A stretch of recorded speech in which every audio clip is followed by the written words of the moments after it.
Cuando hablo de salud, recomiendo hábitos basados en la evidencia científica, porque queremos hacer aquellas cosas que tienen un mayor impacto positivo y comprobado en nuestra salud y calidad de vida.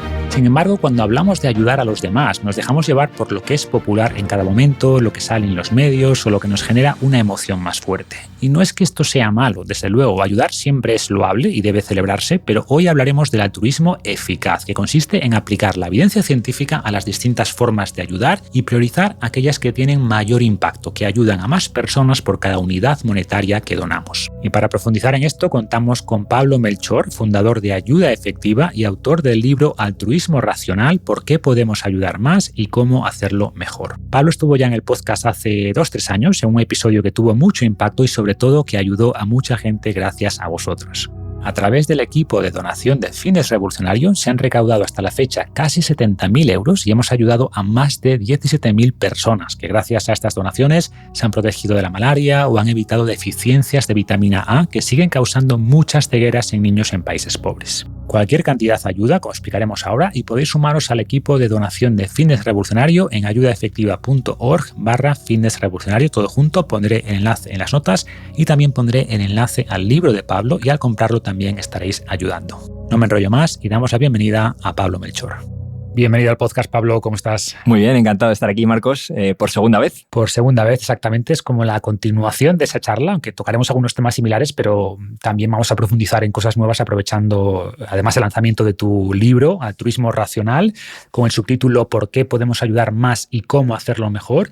Y en la introducción del libro compartes dos historias, una es la de Mamoudou Gassama, no sé si lo pronuncie bien, conocido después como el Spider-Man de París, porque escaló heroicamente un edificio para salvar a un niño, y contrastas esa historia con la de Stuart Branson, un estudiante de economía de Chicago que se comprometió simplemente a donar el 10% de sus ingresos de por vida a organizaciones de altruismo eficaz.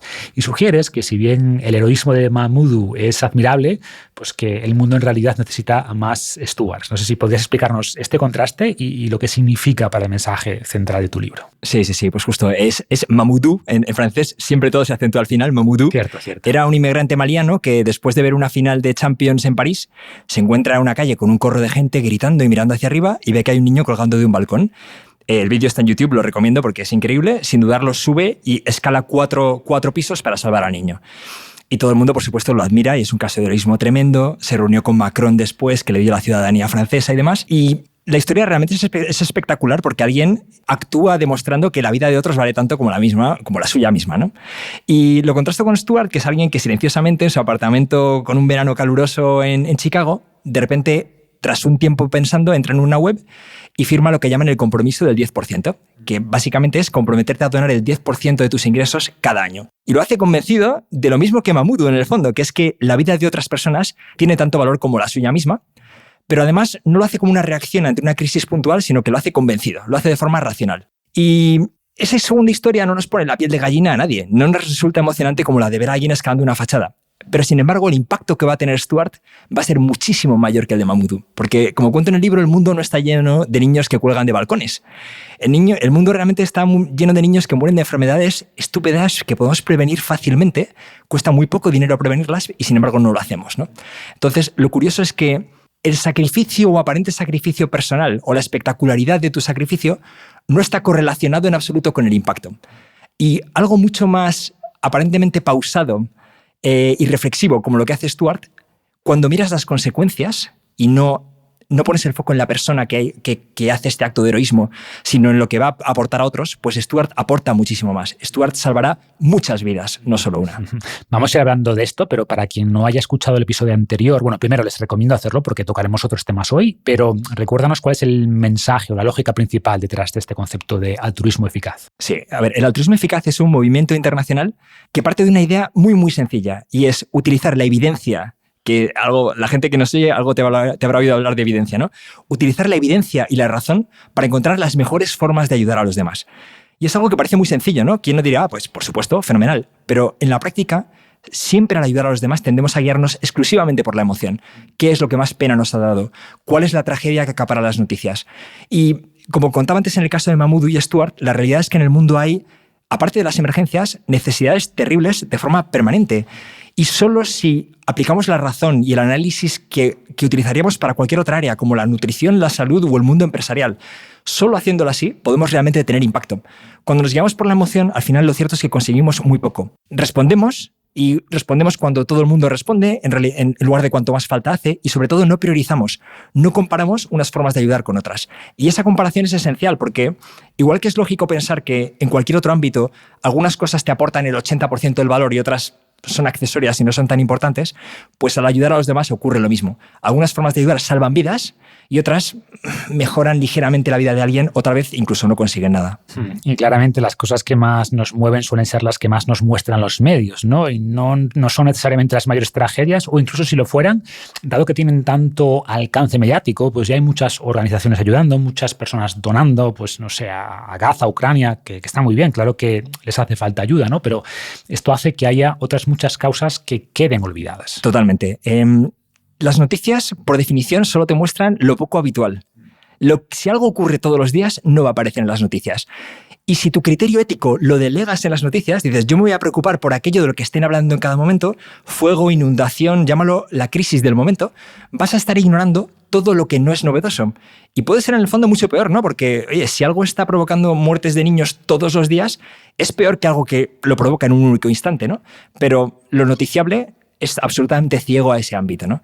Entonces, yo creo que es esencial ampliar un poco nuestra atención para entender mejor cómo es el mundo y actuar en base a esa comprensión mucho más completa en lugar de qué es lo llamativo del momento. Además, cuando todo el mundo se vuelca, es cuando tu ayuda adicional, por lo que llaman rendimientos decrecientes, tu ayuda adicional aporta muy poco. Y esto lo hemos visto una y otra vez en todas las crisis. Desde que yo monté Ayuda Efectiva, ha habido terremotos en Marruecos, terremoto en Turquía, hemos tenido situaciones en España, danas, y todo el mundo ha vivido como la última ayuda que se enviaba de repente ya no hacía falta porque has enviado lo que hacía falta hace 4 días, se acumula, se acaba tirando ayuda.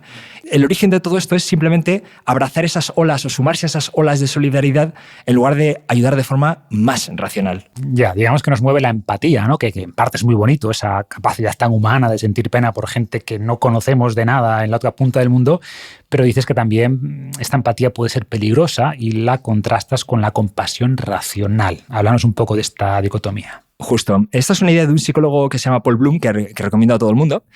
Y, bueno, curiosamente, es verdad que la empatía es muy humana, pero hay un primatólogo que se llama Frans de Waal, uno de los mayores expertos en chimpancés, por ejemplo, ¿no? Que tiene un libro muy interesante en el que te pone muchísimos ejemplos de empatía entre animales. Y bueno, cualquiera que haya tenido mascotas sabe cuando tu perro viene a consolarte, ¿no? Pero esto ocurre entre animales de la misma especie, delfines que ayudan a otros, animales de diferentes especies. Hay casos, una foca salvando a un perro, por ejemplo, o un mono ayudando a un pájaro a subir a la copa de un árbol para poder volar. Entonces, ese sentimiento, esa conexión con otros, no es exclusivamente humana, es evolutiva y existen otras especies. Pero en cambio lo que sí que es humano es la capacidad, como tú comentabas, de preocuparnos por gente que está lejos y que no vemos. Entender que el sufrimiento es terrible, ocurra donde ocurra. Y saber que tal vez no voy a sentirlo igual si ocurre aquí al lado que si ocurre en Níger, pero es igual de importante, debería valorarlo igual, y esa compasión racional es la que debería llevarnos a actuar con mayor impacto. Y yo cuando damos ese paso de la preocupación a la acción es cuando hablo de altruismo racional, ¿no? Es cuando ya hago algo por los demás, posiblemente con cierto coste para mí, pero independientemente de dónde estén y cuál sea la causa de su sufrimiento. En el libro hablas también del importómetro, una especie de brújula moral que tenemos, pero que a veces no está bien calibrada, ¿no? Explícanos qué es esto del importómetro y por qué a veces no funciona bien o no nos guía hacia las mejores acciones. Sí, este es un concepto interesante, es de un autor que se llama Nate Suárez y en el fondo para mí el problema es el inverso de la empatía, ¿no? El problema de la empatía es que solo nos hace reaccionar ante lo inmediato y lo pequeño, o una persona en concreta a la que le pasa algo, ¿no? Quien mejor ha explicado, si es que la frase es suya, el problema de la empatía es Stalin, al que se atribuye una frase que dice que una única muerte es una tragedia, 1 millón de muertes son una estadística. Y es verdad, no puede conmovernos 1 millón de muertes porque es algo que es tan horroroso que no somos capaces de entenderlo, ¿no? Nuestra medición ya se rompe, ¿no? Pero desde el punto de vista de lo positivo ocurre lo mismo. Yo pongo el ejemplo de si salieras de un edificio en llamas con un niño en brazos al que acabas de salvar, te sentirías increíblemente bien. O sea, sería lo que recordarías toda tu vida, sería la leyenda que se cuenta y el abuelo salvó una vez a un niño entrando a un edificio en llamas, ¿no? Pero si salieras con 2, ¿te sentirías el doble de bien? ¿vale? Yo creo que no, porque ya no puedes sentirte mejor que habiendo salvado a un niño. Y si de alguna forma pudieras salir con 100 en brazos, no te sentirías 100 veces mejor. Pero la realidad es que tu impacto sí habría sido 100 veces mayor, ¿no? Entonces, el problema es que juzgamos igual los pequeños actos de bondad que ayudan a una persona, nos hacen que nuestro importómetro reaccione igual que los actos que tienen un impacto enorme. Tal vez yo podría proteger de la malaria a 100 personas anónimas o proteger a una única persona cuya foto me enseñen. Y si me guío por mi importómetro, es posible que elija ayudar solo a una persona en lugar de a 100, cuando evidentemente no sería la respuesta adecuada, ¿no? Entonces, creo que es importante saber que nuestro importómetro no está preparado para este tipo de problemas, y igual que con cualquier otro sesgo cognitivo en el fondo, sabiendo de qué pie cojeamos, podemos actuar de otra forma. Dices también en el libro que vivimos en una burbuja y que sabemos poco de los que llamas los olvidados, ¿no? Compartes también una experiencia personal que te hizo reflexionar, que nos puedes contar a modo de ejemplo particular, y después, de manera más general, explicar quiénes son estos olvidados, cómo viven y qué grandes problemas tienen. Sí. Si quieres, empiezo por la experiencia personal. Es de una visita muy corta a Honduras, en la que fuimos a una de las zonas más marginales alrededor de Tegucigalpa. Entonces, yo lo describo como calles sin asfaltar, con pedruscos, cubiertas de basura, porque por supuesto no hay recogida de basuras, chabolas hechas con restos de latón, algún ladrillo, adobe, una tabla por aquí y por allá, oscuras por supuesto porque no hay electricidad, no hay agua. De hecho, como mucho puedes subir un camión cisterna que te vende agua de vez en cuando. Los niños juegan sin juguetes, o sea, un cepillo de dientes podría ser un juguete. He visto a un niño jugar dentro de un contenedor lleno de basura. Por supuesto, no hay grifos, no hay agua, no hay interruptores, no hay luz. No hay absolutamente nada de lo que aquí damos por descontado. No hay supermercados, no hay farmacias. Todo lo que aquí es absolutamente cotidiano. Y no hay seguridad. No hay seguridad. Niños, yo he hablado con niños que le preguntas, oye, ¿usted qué edad tiene? 15, y parece que tiene 8 años porque está malnutrido y tiene retraso de crecimiento, ¿no? Entonces son cosas que aquí en un país como España son inconcebibles, ¿no? Y la pregunta es, oye, ¿cuánta gente vive así en el mundo? ¿Vale? Me hablas ahí de Tegucigalpa, pero es que resulta que son 800 millones de personas. Entonces, 1 de cada 10 humanos vivos hoy sobrevive con el equivalente a 70 euros al mes en España, ¿vale? Y esto es algo que hay que entender, porque mucha gente me dice, ya, claro, hombre, pero es que mira cómo están aquí los alquileres. No. Estoy hablando de lo que 70 euros al mes te permitirían comprar en España. 800 millones de personas sobreviven con esto. Entonces, no tienen absolutamente nada y sus hijos padecen cosas que aquí son inconcebibles. Sus hijos están malnutridos, tienen retraso del crecimiento, pero es que mueren por enfermedades prevenibles. No hay farmacia, por supuesto, pero es que tampoco hay médico. O a lo mejor para ir al médico tienes que andar 14 kilómetros. Y no solo eso, es que decidir ir al médico puede implicar que ese día no se cene en casa. Porque si no vendes en el mercado las cestas que fabricas, ese día no se cena, ¿no? Entonces, claro, es una realidad brutalmente distinta a la nuestra. Y en el libro explico que es muy fácil ver cuando alguien vive en una burbuja siempre que tiene más que nosotros, pero no nos damos cuenta de la burbuja en la que estamos nosotros mismos. Entonces, si cualquiera de estas 800 millones de personas vieran cómo vivimos nosotros, ¿no? Vieran que salimos a la calle y la basura ha sido recogida, está asfaltado, eso, te levantas bostezando, das al botón y se enciende la luz. Parecería de ciencia ficción. Lo verían como nosotros vemos la mansión de Bill Gates. Exacto, es un tema de perspectiva, ¿no? Y sin duda hay mucha gente olvidada, pero también hay que reconocer el progreso. O sea, mencionas en el libro a Hans Rosling y su libro Factfulness, porque es importante lo que dices, ¿no? Reconocer que vivimos en una burbuja, que casi cualquier persona que nos esté escuchando seguramente tenga, primero el tiempo para escucharnos y segundo, pues va a tener agua corriente, va a tener comida en la nevera, va a tener un techo sobre sus cabezas y cosas materiales básicas o que nos parecen básicas, pero que no lo son para mucha gente, ¿no?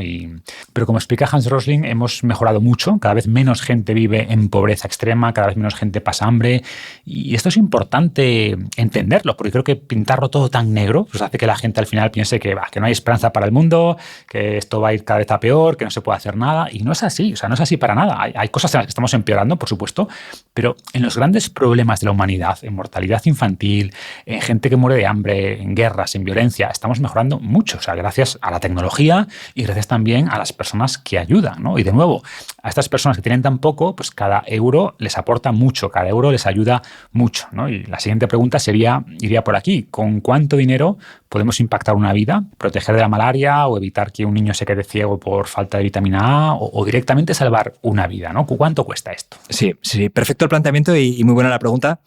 hemos hecho un progreso tremendo. Había 1.900 millones de personas en pobreza extrema a finales del siglo pasado y ahora estamos en 800. Se ha reducido a la mitad ese escalón de lo peor, pero la gente de en medio claramente ha progresado y el desarrollo económico ha tenido un impacto tremendo.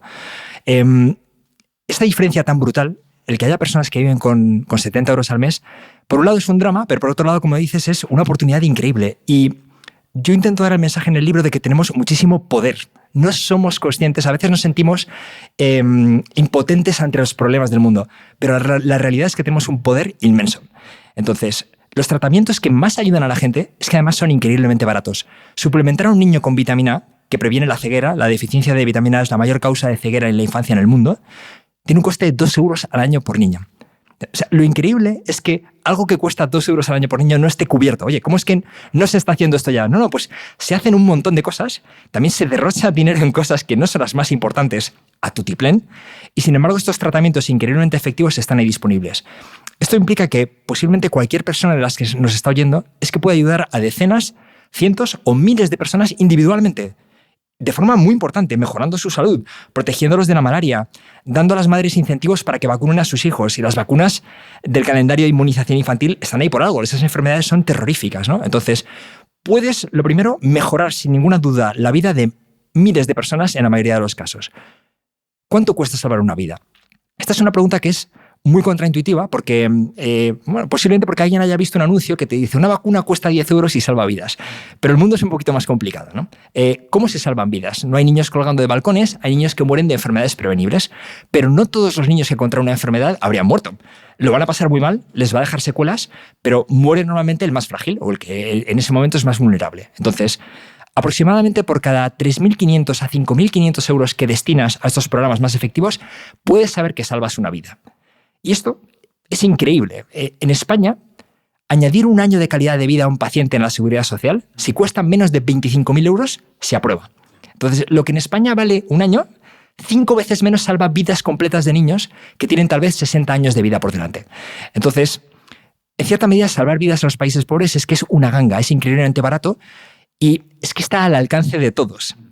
Como no estamos acostumbrados a pensar en estos términos de salvar vidas, hace falta visualizarlo de alguna forma, ¿no? Entonces, ese mismo efecto de salvar a un niño de un edificio en llamas y ser tú el responsable de que ese niño pueda seguir viviendo, es que lo puedes tener. Es que cada uno de nosotros puede llegar a sus últimos días cuando reflexiones sobre tu vida y te plantees si has vivido una vida bien vivida, poder decir yo salvé X vidas, para mí es que es muy, muy difícil de superar. O sea, no sé de qué podría estar más orgulloso que llegar al final sabiendo que yo salvé 3, 4, 10 o 20 vidas. Sin duda, pero tenemos el problema de antes, ¿no? Que nos mueve la emoción y la emoción que sentiríamos por salvar un niño un incendio que cuelga de un balcón, pues es muy superior a la que sentimos por donar dinero y saber que, sí, en promedio, estadísticamente hemos salvado X vidas, que aunque sean muchas más, no nos genera la misma satisfacción, pero es la realidad, ¿no? Claro, pero es que en el fondo es lo mismo que nos pasa siempre cuando buscamos las curas rápidas, ¿no? O sea, buscamos el cosmético sorprendente, buscamos el té que nos va a hacer perder peso y sabemos que no es así, que las cosas requieren esfuerzo,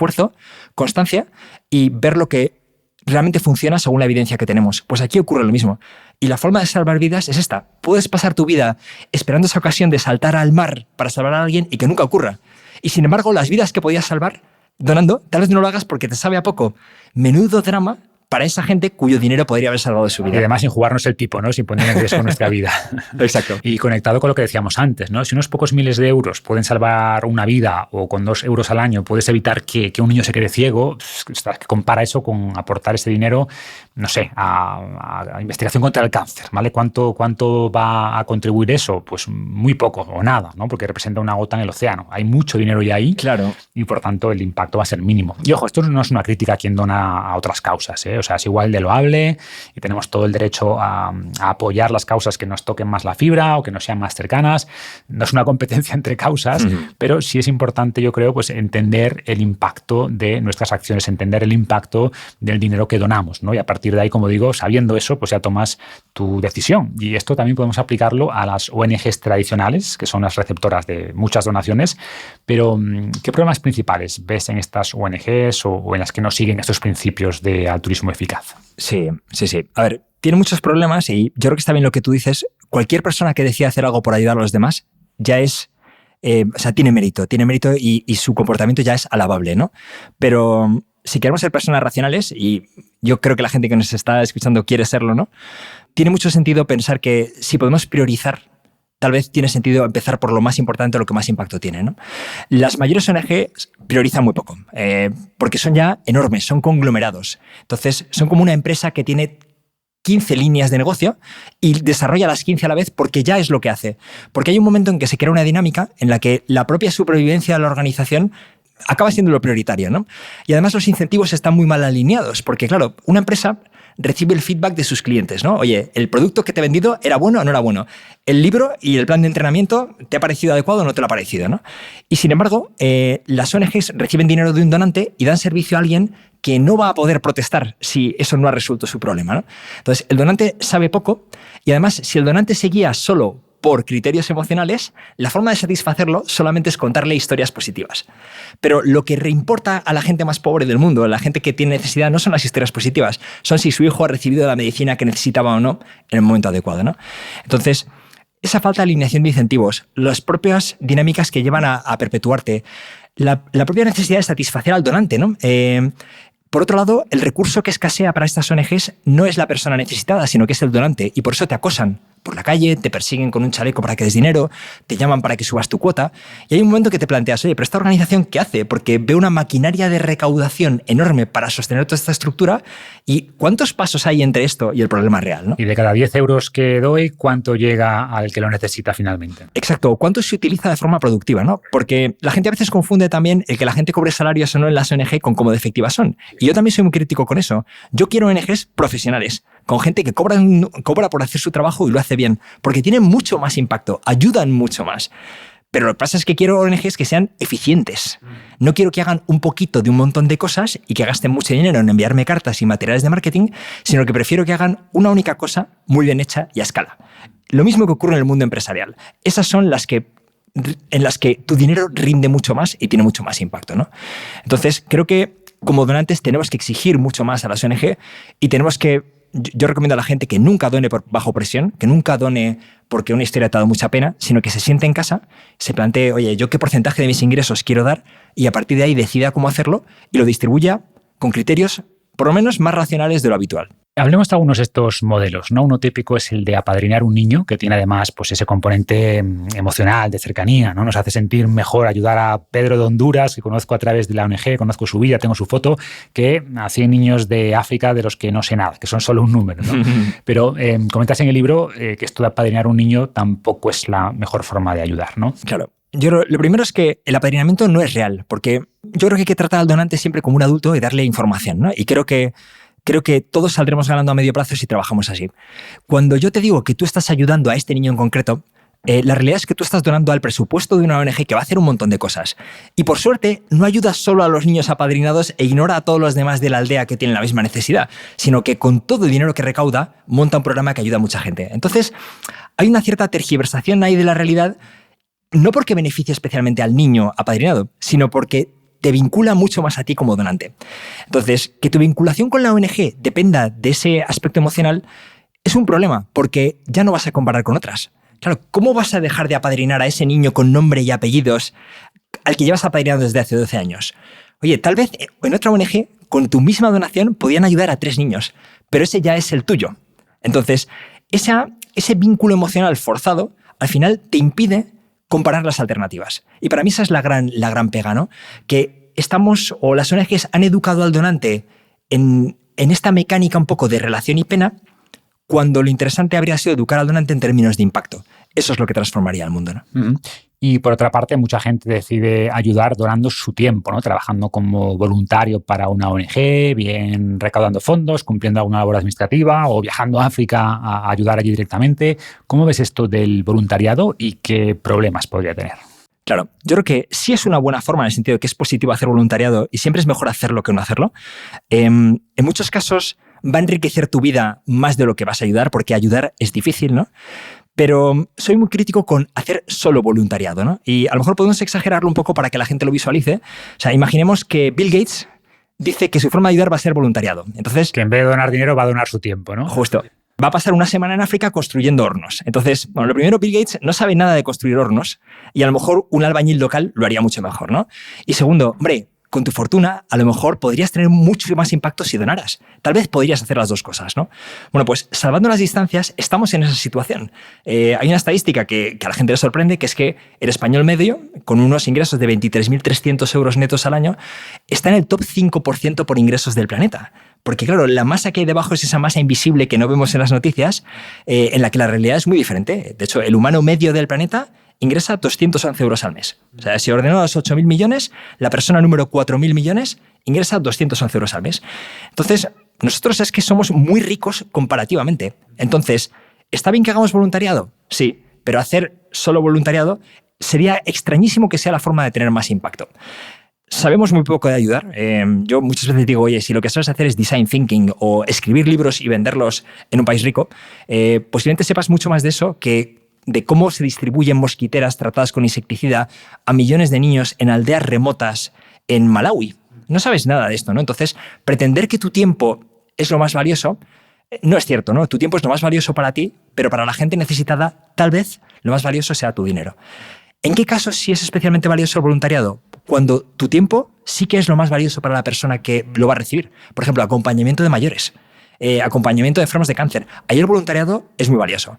Pero yo a todo el mundo que nos escucha les sugeriría que se planteen un portfolio de formas de ayudar en la que el voluntariado sea una parte, pero que no olviden que la donación, simplemente por la posición que ocupamos en el mundo, si está bien destinada, puede tener un impacto enorme. Claro, si tienes una habilidad muy especial, pues puede ser muy útil donar esa habilidad, ¿no? Si eres un cirujano muy bueno, pues donar tu tiempo puede ayudar mucho, pero si no, ayudarás más donando dinero con el que pagar y formar a cirujanos locales, ¿no? Es que es así, justo. Está el ejemplo que he puesto antes de Bill Gates, pero pongo a veces otro, que es, oye, si eres socio de un bufete de abogados y facturas 600 euros la hora, oye, repartir comida en el comedor social los domingos está fenomenal y es mucho mejor que si no lo hicieras y te va a hacer entrar en contacto con una realidad.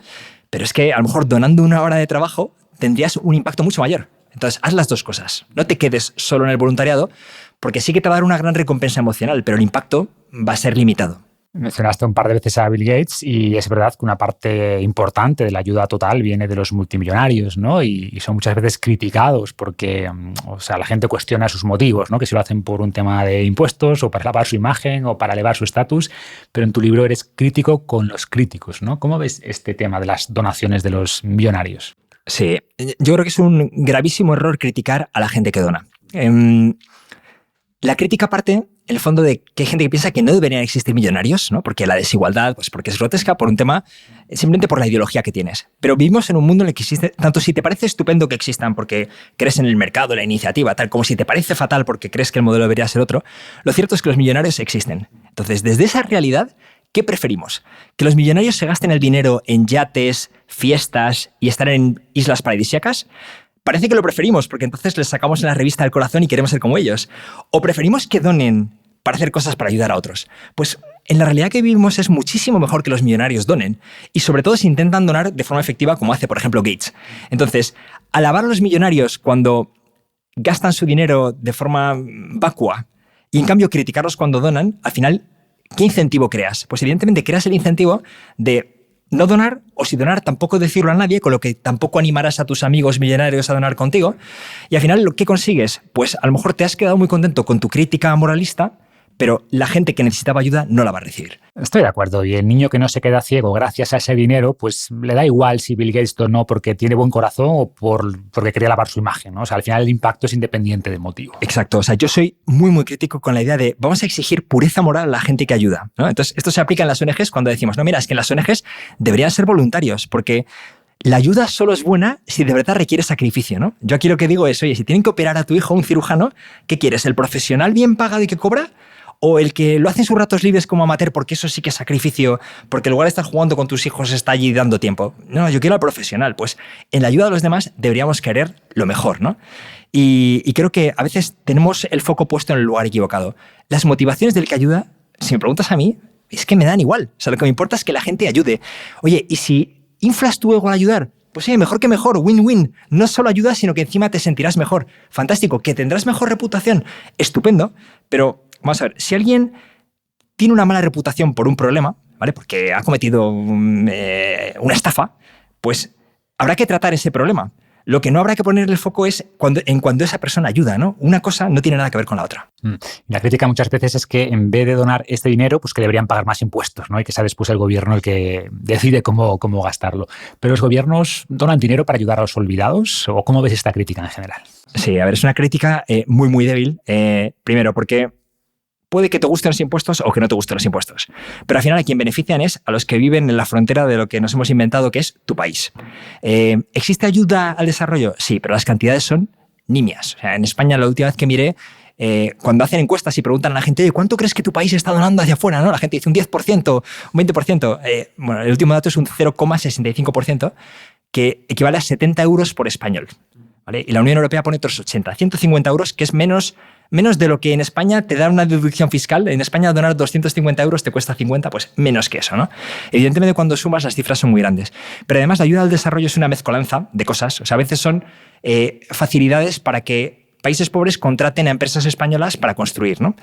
Y ocurren cosas como que se construyen hospitales y luego no hay presupuesto para mantenerlos, por ejemplo. Entonces, bueno, los casos de desastre, corrupción y demás son tremendos. Es cierto que la ayuda al desarrollo en algunas áreas concretas, sobre todo las de salud, sí que ha sido muy valiosa, ¿no? Por ejemplo, el control del SIDA en África no habría sido posible si no fuera con la ayuda sobre todo de Estados Unidos, ¿no? Pero lo que está claro es que el gobierno, y la mejor forma de imaginarlo es, imagina que gobierna el partido que más detestas en tu país, ¿vale? Que ese gobierno sea el que decide cómo se va a ayudar a la gente más pobre del mundo, ¿vale? Imagínalo, ese partido que detestas, es una decisión malísima. No tiene ningún incentivo para hacerlo bien, no tiene ningún incentivo para optimizar ni para confirmar si el resultado está ahí. No va a innovar, solo va a repetir lo que repite siempre, porque es que no se le va nada en ello, ¿no? Entonces, igual que para que una economía vaya bien hace falta iniciativa privada, innovación, en la ayuda a los demás es que hace falta gente probando, midiendo, optimizando, y eso los gobiernos no lo hacen. Entonces, y no tienen ningún incentivo por esforzarse en hacerlo bien porque no les da votantes, ¿no? Y de hecho se los puede quitar, porque mucha gente criticará que, no sé, que estén dando dinero para construir una escuela en Tegucigalpa cuando hay gente en mi barrio sin casa, que lo entiendo en parte, ¿no? O sea, que la gente en general quiere pagar impuestos para mejorar su país. Justo. O sea, yo ya pago muchos impuestos, a lo mejor es un argumento para pedir que cambie las cosas en tu país, pero tus impuestos no están ayudando al mundo. O sea, y si lo piensas, pues te estás engañando, la realidad no es esa. Y un fenómeno más reciente, que no lo hemos hablado creo nunca, ¿qué piensas de gente como MrBeast, ¿no? El youtuber más famoso que en sus vídeos construye, yo qué sé, miles de pozos de agua en África y cosas así? Sí. Más allá de la performance, que hay mucho performance involucrado, búsqueda de views, pero claro, en el fondo, ¿ayudan realmente estas iniciativas? A ver, yo MrBeast, dentro de todo lo que podría hacer, ha hecho cosas relativamente bien, ¿vale? Por ejemplo, uno de los programas en los que financió era entrega de efectivo, entrega de dinero a gente en pobreza extrema. Eso tiene una evidencia de efectividad enorme, ¿vale? Pero, por ejemplo, la gente celebró mucho que había construido muchos pozos. Y lo que ocurre en África es que si un pozo tú no lo mantienes, acaba contaminado en nada de tiempo. Entonces, construir el pozo no es suficiente. Y de hecho, las intervenciones de calidad de agua que más evidencia tienen son mucho más sencillas. Son añadir cloro en la fuente. ¿Y cómo pones un clorador que esté en la fuente, que sea resistente, muy fácil de mantener? De hecho, hay unos que solamente giras una tuerca y te da la cantidad para un cubo de agua. Entonces, eso es lo que más reduce las enfermedades diarreicas, que al final es el objetivo, ¿no? Entonces, hace cosas que están bien. Algunas son más efectivas que otras. Yo creo que sí que está motivando a otros creadores de contenido, influencers y demás a hacer cosas, con lo que creo que su impacto neto es claramente positivo, pero creo que siempre hay que mirar con ojo crítico estas iniciativas muy mediáticas, ¿no? Porque la pregunta clave es, vale, ¿y esto cómo de efectivo es? Y no solo cómo de efectivo, ¿cómo de coste efectivo es? ¿Es con la misma cantidad de dinero clorando agua habría ayudado a más personas que construyendo pozos, tal vez? Pues entonces a lo mejor habría que haber empezado por clorarle el agua, ¿no? Entonces, esa priorización, cuáles eran las alternativas, es lo que la gente no ve, pero es lo más importante. Creo que una conclusión de lo que estamos hablando hasta ahora es que las inversiones en salud tienen el mayor impacto, ¿no? Que yo es de lo que hablo siempre en general, de salud, y parece que también aplica en el caso de la ayuda, porque se escucha quizás mucho más hablar de la educación, ¿no? De la importancia de construir colegios y tener profesores y libros en los países pobres, pero comentas en el libro que no se ha visto tanto impacto por aquí, ¿verdad? Sí. Pues la evidencia de educación realmente ha tendido a ser negativa hasta ahora. Ha habido un esfuerzo de escolarización tremendo, porque mucha gente cree que la educación es la clave. Entonces, hoy la inmensa mayoría de niños en todo el mundo van al colegio. El problema es que ir al colegio no es suficiente, porque la métrica no debería ser el número de alumnos escolarizados, sino que debería ser el aprendizaje. Y lo que ocurre en gran parte del mundo es que los niños van a la escuela pero no aprenden. Se han hecho tests y hay algunas declaraciones de padres que creían que sus hijos estaban aprendiendo que son dramáticas, porque hay niños de 16 años que no son capaces de leer una frase o entender un párrafo y llevan 16 años yendo a la escuela, ¿no? Entonces, la clave, como siempre, es no podemos medir cuánta gente hemos metido en el sistema, en el programa. La pregunta es, oye, ¿este programa en cuánto está cambiando la vida futura de esta persona en comparación con lo que habría ocurrido si no hubiera pasado por este programa? Y la evidencia hasta ahora de la educación ha sido desastrosa. ¿En todos los casos? No. Hay intervenciones que son sorprendentemente efectivas. Entonces, una nos lleva de nuevo de vuelta a la salud, que es lo curioso, ¿no? No sé si lo contamos la anterior vez, pero Michael Kremer, que es un premio Nobel de Economía, estaba en Kenia, en la zona del lago Turkana, y tenía un amigo trabajando en una ONG educativa. Y entonces el amigo le contó el tipo de cosas que hacían, pues reducir el número de alumnos por profesor, cosas que en España nos parecen importantes, mejores materiales en clase, más libros, y hicieron lo que llaman y seguro que tú has hablado de ello, Marcos, estudio aleatorizado controlado, que es una forma de contrastar el impacto de dos intervenciones diferentes. Hay un grupo de control en el que no haces nada o haces lo habitual y un grupo de tratamiento en el que cambias esa variable que crees que es la que puede mover la aguja. Bueno, pues lo hicieron con grupos de colegios, en unos más libros, en otros menos alumnos por profesor, en otros mejores materiales, midieron tests al principio y al final, ninguna diferencia. Nada hacía que los niños aprendieran más. Y casi por casualidad, alguien le dijo a Michael Kremer, oye, ¿por qué no probáis a desparasitar a los niños? Que para entendernos es lo que hacemos aquí con las mascotas domésticas. Les damos una pastilla para que no tengan gusanos parásitos. O sea, esto es dramático porque ese es el nivel de la situación en algunos de los países más pobres. Los niños están infestados de gusanos parásitos. Bueno, pues ese grupo es el único que destacó clarísimamente sobre todos los demás en el siguiente estudio. Y no solo eso, sino que 20 años después, terminado el estudio, los niños que habían recibido entre 2 y 3 años más de desparasitación, así es como se estructuró el estudio, tenían un 13% más de ingresos. O sea, un impacto en ingresos a largo plazo brutal. Entonces, es cierto, o sea, y esto no lo digo porque seas tú, Marcos, pero la salud es lo primero, sin ninguna duda. Es la base sobre la que un niño podría tener la capacidad de aprender, podría tener la capacidad de emprender y generar riqueza en su país, pero sin salud todo lo demás cae. Y además, estas enfermedades tan graves que aquí ya están erradicadas, como la malaria, es que si tienes 3 episodios de malaria de pequeño, eso te deja secuelas de por vida. Ya tienes un sistema inmune debilitado, entonces tiene unos efectos en cascada tremendos. Y a la inversa, la salud en la infancia, sobre todo en la edad temprana, hay un periodo entre los 6 meses, que es cuando debe terminar la lactancia o cuando termina, en teoría, a los 2 años. Si un niño está malnutrido en esa etapa, es que ya tiene efectos irreversibles, ¿no? Entonces, la salud, y sobre todo la salud infantil, es esencial, número 1. Y creo que hasta que no tengamos cubiertos todos estos tratamientos tan baratos, ponernos a inventarnos historias que tienen más que ver con cómo funcionan las cosas en nuestros países y la educación, y sobre todo vamos a invertir en las niñas más, ya, pero primero que no mueran antes de cumplir los 5 años, que no estén malnutridos y que lleguen con la capacidad de verdad aprender. Y otro programa que mencionabas antes como efectivo es dar dinero, ¿no? Dar dinero directamente a la gente, y hablas también en el libro de que parte de la ayuda internacional retrasa el desarrollo, ¿no? De que si regalas zapatos, pues te cargas los negocios de los zapateros locales. O lo mismo con la ropa, con cosas básicas. Pero si das dinero, pues facilitas que se desarrolle un tejido empresarial propio, que es lo que al final genera riqueza interna, ¿no? Entiendo que iría por ahí. Sí, absolutamente. Yo creo que uno de los grandes problemas de nuestro enfoque de la ayuda a los demás es si somos un poco más caritativos, la ignorancia, y si somos más críticos, la arrogancia, ¿no? Es la idea de pensar, oye, como yo soy aquí un emprendedor o un gestor del gobierno y tal, yo tengo la capacidad, yo veo claro cuál es el problema en Sierra Leona y lo voy a solucionar desde fuera. Voy a decidir cuál es el programa que ayuda. Error, porque no tienes el contexto local, no entiendes cómo funcionan las cosas, no entiendes cuáles van a ser lo llaman en inglés spillover effects. Spillover es cuando algo se desborda, ¿no? Calientas la leche y se sale de la olla, ¿no? Pues ese efecto inesperado, efecto secundario, ¿es positivo o es negativo? Efectos de segundo orden, exacto. Entonces, es esencial medirlos y comprobarlo, y hay que tener mucha humildad al enfocarse en problemas en otros países.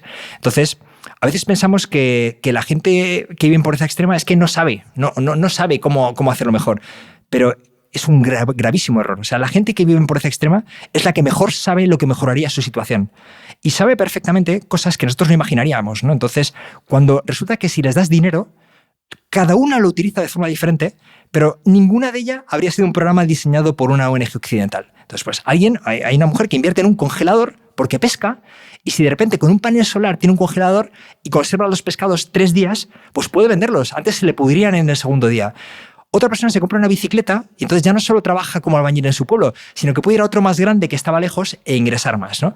Y como esto, miles de historias. Alguien compra ganado, alguien cambia el techo de su casa y ya no tiene que cambiarlo todos los años y además no se empapa, que eso fomenta la malaria.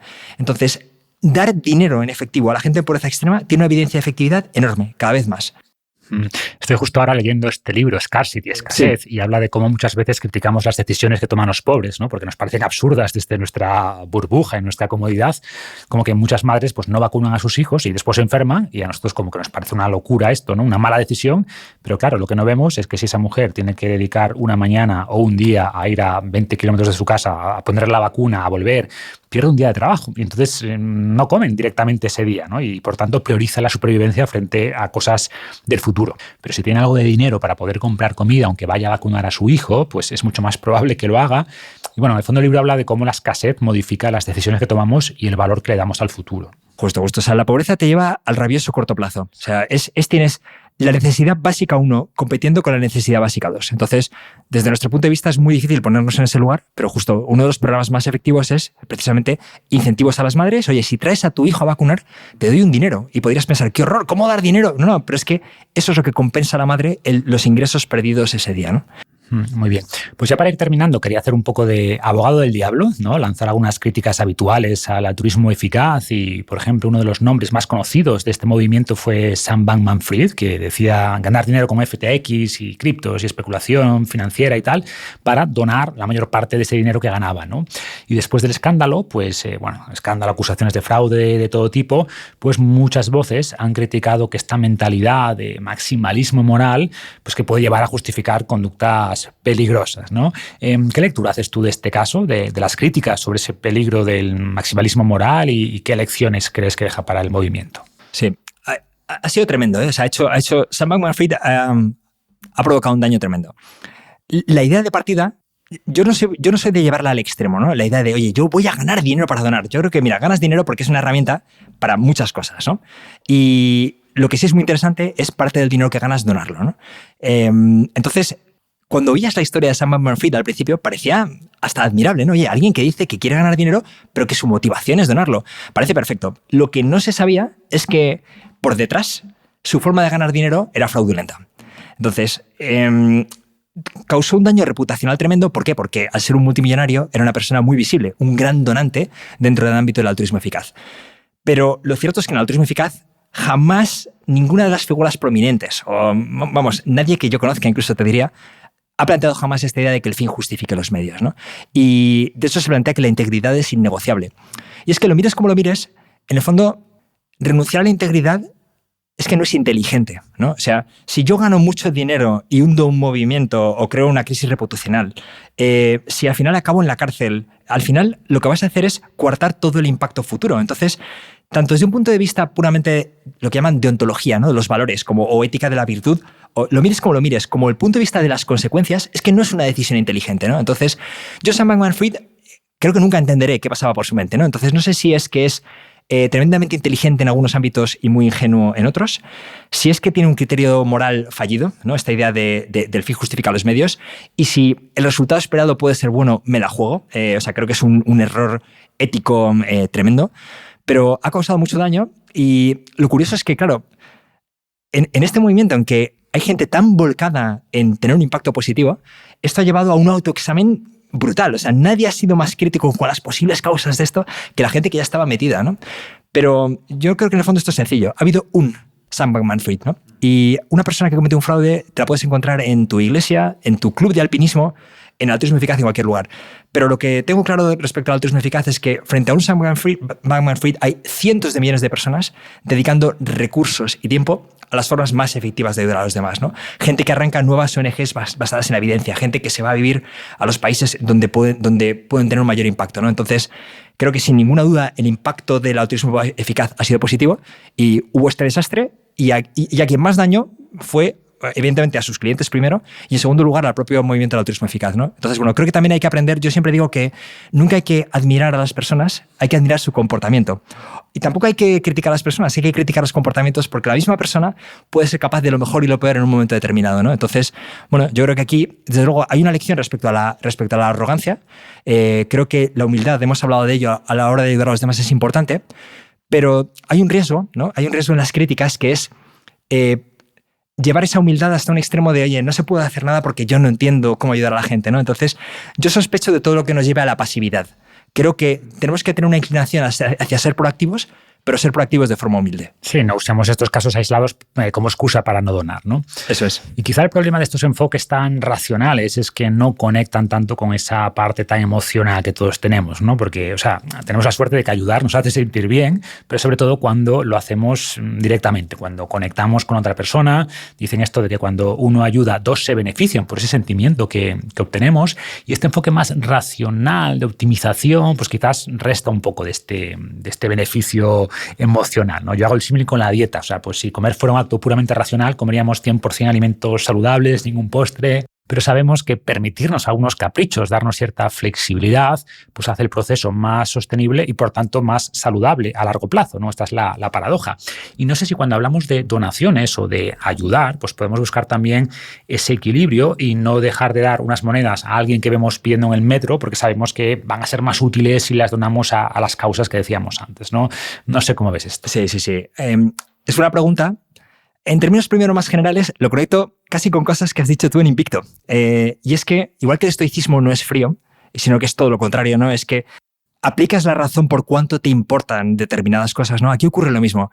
Si en el altruismo eficaz se hacen cálculos, no es porque la gente sea fría, es porque te importa tanto el sufrimiento de otros que quieres asegurarte de hacerlo lo mejor posible, porque hay mucho en juego. Entonces, para mí asociar razón con frialdad es un gravísimo error, ¿vale? La razón es una característica humana profunda, es profundamente humana, ¿no? Y ese concepto de compasión racional del que hablábamos creo que es el esencial, ¿no? La empatía es engañosamente cálida, cuando realmente las consecuencias pueden ser peores, ¿no? Entonces yo creo que hay que tener eso en cuenta. Dicho esto, hago de nuevo un paralelismo con el estoicismo. Visualizaciones estoicas. Creo que hay muchas cosas que podemos visualizar que nos ayudan, ¿no?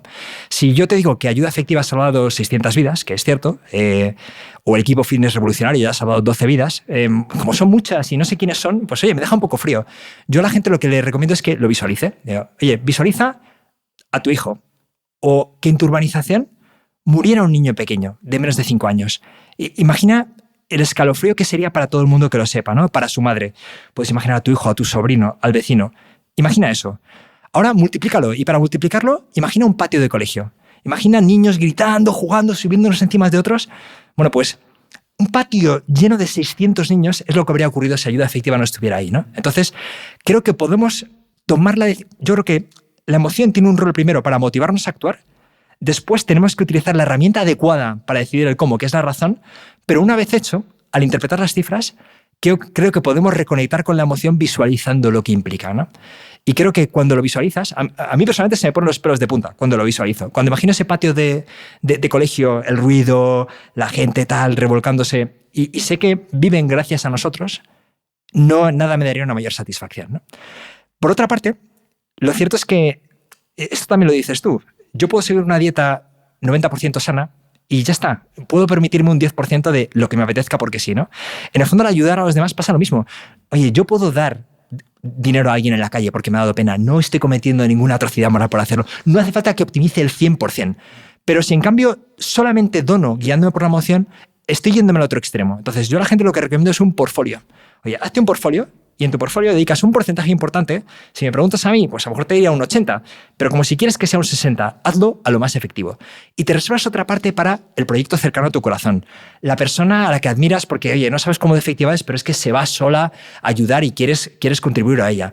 Y otra parte para pequeños actos cotidianos. Y es que a lo mejor hasta puedes ayudar también en tu barrio y en tu entorno, ¿no? Entonces, para mí, siempre uno de los grandes sesgos es el pensamiento binario, ¿no? Pensar que o ayudo de forma emocional o ayudo de forma racional. No, oye, destina una parte importante a ayudar de forma racional y si has optimizado esa parte grande, en lo demás no va a importar. Guíate ya si quieres por la emoción para esas otras pequeñas pequeñas cosas. Creo que ese ejercicio de visualización es muy potente, ¿no? Porque aunque no tengas nombres y apellidos y caras, pues sabes con evidencia en la mano que están ahí, ¿no? Están ahí. Que igual 600 es un número aproximado y son 580, pero es lo de menos, ¿no? Estás salvando vidas y eso es lo que importa.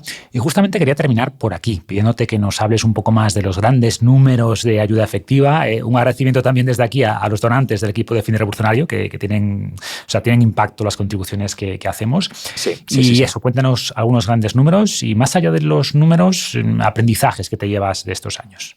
Sí, a ver, yo te diría, esto casi no es un aprendizaje, pero es una experiencia. O sea, a mí me ha conmovido profundamente cuando me he encontrado gente realmente interesada por ayudar a los demás, ¿no? Gente que no imaginarías, gente que ha tenido éxito, ha vendido sus empresas y tiene absolutamente claro que quiere destinar una parte a ayudar a otros, ¿no? Entonces, cada vez que me he encontrado ayuda, gente que remaba conmigo, ¿no? Es curioso porque emprender siempre es una actividad relativamente solitaria.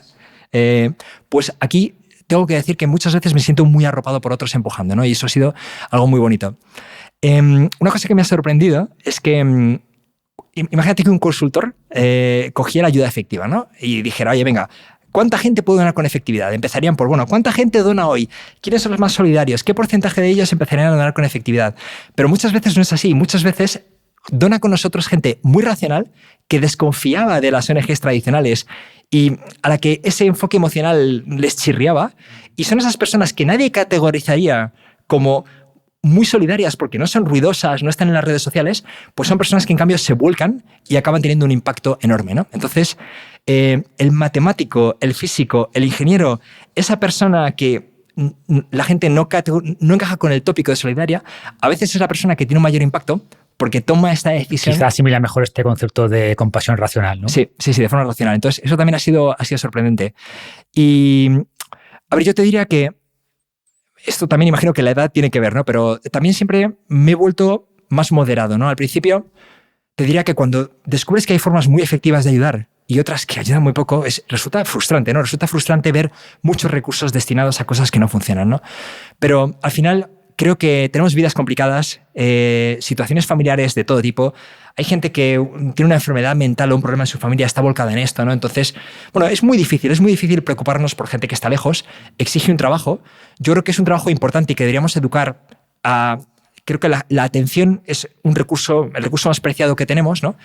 Y nos influye tanto individualmente como al pensar en los demás, ¿no? Entonces, bueno, es un aprendizaje difícil, entonces ahora te diría que soy mucho más consciente de esto, soy mucho más consciente de que hay muchas realidades y creo que en realidad lo que yo promuevo es lo que en general, una dirección, ¿no? No es un destino, es una dirección.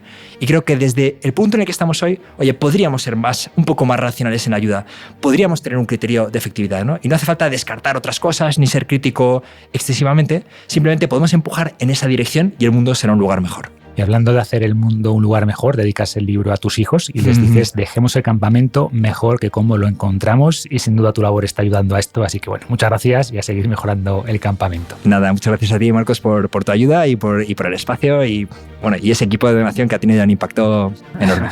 Y seguiremos. Un abrazo. Gracias.